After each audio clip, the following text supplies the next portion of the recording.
Hi guys, this is my video take 2, a 5-minute video.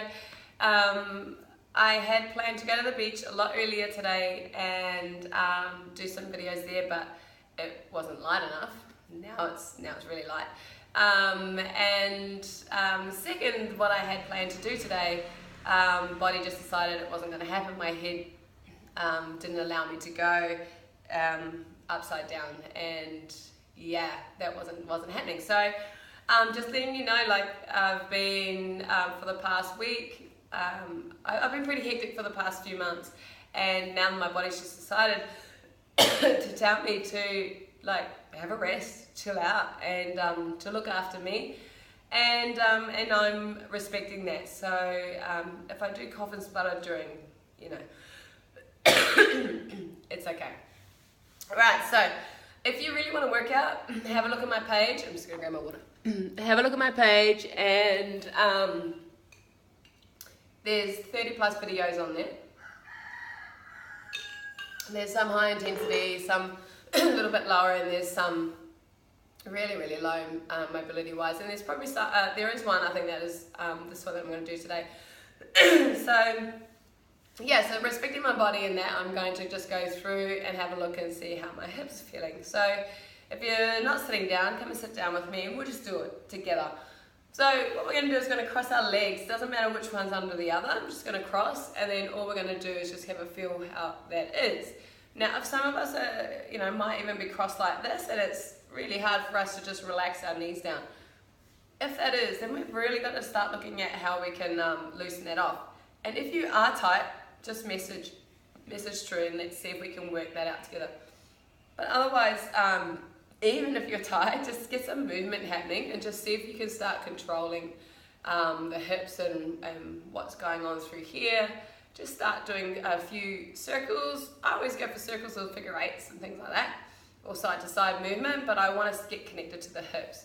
You can move forward and back, and when you go through this as well, you can do this at any time, but I'm very mindful of time that I do say it's 5-minute movement. I don't want you to stay and stretch in it. It's not about stretching today. It is still about movement, even if we are doing something like this. Change legs. So I don't know if you noticed that there is a little bit of difference for me for this, which I'm mindful of, and and I can still relax my knees, but I just know that there's a little bit of difference. So I move my hips again into those circles, figure eights, or whatever I feel, and then gonna move forward. And I probably feel, yes, it's the different stretch in different areas. Okay.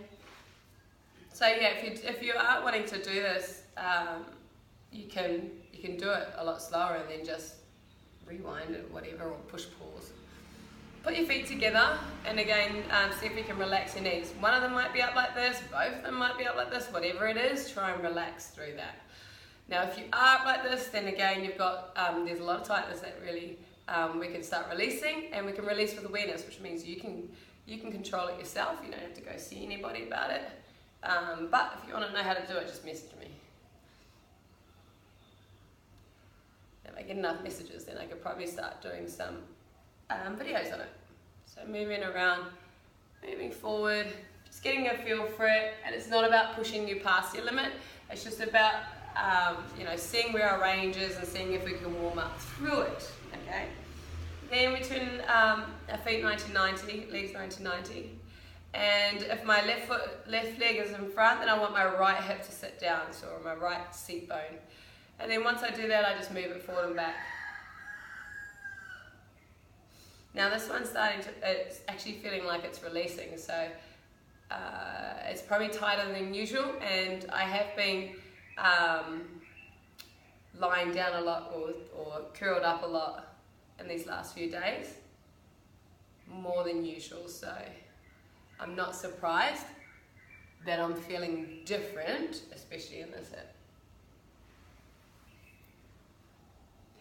And then I just always use the 3 angles just to get a feel on what's going on. So we're sitting the other side and then dropping that hip down.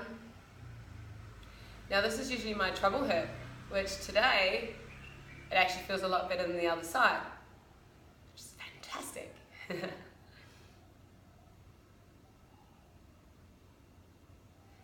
you go, move forward. So I've done a lot of work on my hip,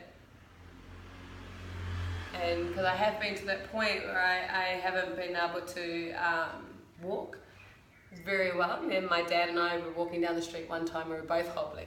He had an excuse, he was bone on bone and he was a lot older than me, and I'm in my early 30s and I'm hobbling as if I was his age. So I had to really do something about it, and you know, a lot of this stuff that I'm doing now just really helped. Now, if you're tight on here, then, you know, we're tight through quads, maybe through hip flexors, especially if you're feeling it through this side. I want you to start feeling an arch in your foot, so you're going to push your leg forward and back. And just seeing if we can spread our toes and keep them on the floor. So there's a multitude of things happening here. We're even sitting on the ankle, on the foot. Some of us can't actually do that.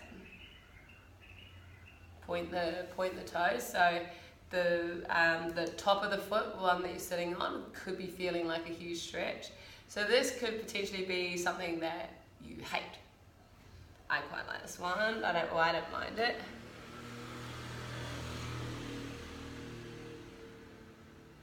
So again, feeling tight through there. It could be tight through quads, hip flexors. If we're tight in this, then we're definitely tight through hip flexors or adductors, or even a few other areas that we can be tight in. Want to try and keep the toes on the floor and keep that arch strong, so don't let it collapse when we're moving this leg forward. And what we're doing is we're just pushing it through the body, so we're not kind of jerking it or anything like that. Cool. Let's go feet forward. Sitting up nice and tall. Bring the toes back towards you and you'll feel that nice neural stretch down the back of the leg. So I always sit down and then sit back up, down, sit back up. So remember me talking about water in the bucket? Okay, so we're gonna be neutral and then tip the water out the back, be neutral, tip the water out the back, or as neutral as you can, and that's where you get that nice stretch, and then keep the toes pointed back towards you. Now we're just gonna go for the feet, point and flex, and then alternate. And alternating, I want to actually shift the hips.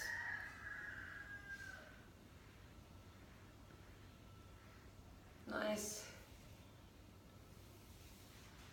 Go. And the last one, toes on the floor. Try and get them so that each toe is on the floor. Okay, and then we're really bending and sitting down on them. So bums on our heels, toes on the floor, big toe to little toe. If you're feeling it through the quads, you're crazy tight through there, we need to sort that out.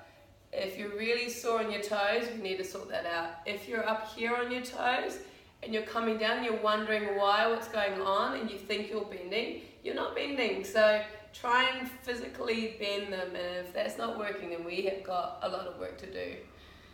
So I'm going to turn here so you can see. So this one I think is super important. I have found of late that 9 out of 10 clients, that if they're losing their balance, that they actually didn't have a lot of range through their toes. They were losing that, and I think that was super crazy. So I do like taking shoes off and then getting feet on the floor. Don't do it in the gym if that's not the rules, but find an area that is, or do it outside, and really get your feet planted on the floor. So these guys here are super, super important for everything that we do every single day. We're walking, we're, sometimes jogging or sprinting after the bus or whatever, and we want to play, especially for, we want to be fit for longevity, we want to be fit for life so we can play and do things. And if we haven't got movement in our toes, holy G-bus, we're not going to be able to do a lot of things, we're going to be limited. So these guys look after them and actually move the bloody heck out of them. Don't get stuck in shoes. Women, get out of those freaking heels. Not saying not to ever wear them, but don't get stuck in them all the time where you're not not actually moving. Yes, you're jammed in a shoe and it's like this, but you're jammed in a shoe and it's like that. It actually doesn't move. So yeah, unless you're Nike Freeze, let's argue about it. No, let's not. So today, it's a lesson about learning to listen to your body and respect it and meet it where it's at, and be happy about that. I'm freaking happy that we just did this video, and it's light outside, and I could have been outside by the beach because I stuffed up the first video. So but I'm happy just to be here again and doing it, and I'm happy to see that my left hip is great. My right one's just a little bit tight, but I've mobilized it and I actually feel good now. And that my toes got a little bit of a workout too. So there you go, guys. But again, if you want something a little bit more intense or faster, there's 30 plus videos on the page. Go and find one that's going to help you out for the day. But otherwise, if you join me with this and you felt like that was enough as well for you, then awesome. I'll see you in the next 5-minute video. Peace out.